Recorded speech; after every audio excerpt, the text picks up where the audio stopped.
sinabi ng range officer na holster. Okay? Now, yung bala nyo,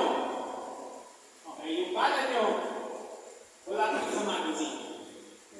Kayo ang magdulog ng bala nyo.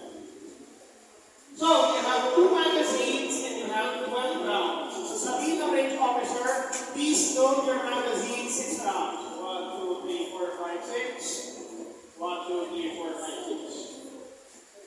Okay? So, sinabi ng range officer, get your magazines ilagay sa holster.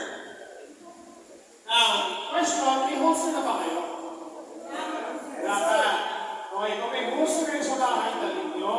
Kung pwede lang kunin yung holster ng SM, please, gamitin nyo. Or else, sa pulso nyo na lang. Okay? Okay? Kasi hindi magiging holster.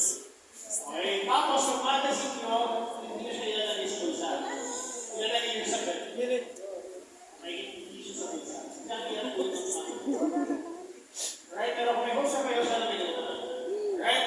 Now, nakagay na kayo. Guys,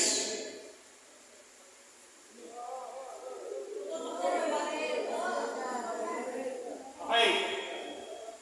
So, you have your pistol, you have your magazine.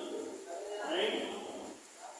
Now, first na gagawin, sasabihin ng range officer, load your pistols and check. So, load, lagay yung magazine,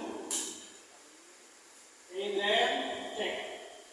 Okay, and then, ang ready position nyo, is dito. Alright? Sabi ko, it's dito Alright? Usually, pag hindi nyo pa ika-holster yung parin, ito yung position. Okay? Hindi siya ganito, hindi siya nakababa kasi firing range siya, hindi yung range. Pag sinabi ng range officer na holster, doon nyo siya yung holster. Now notice, hindi pa siya nakasan. Okay? Kasi yung kasan nyo, dito na siya. Okay? Anyway, ulitin natin. Because every take is in counting.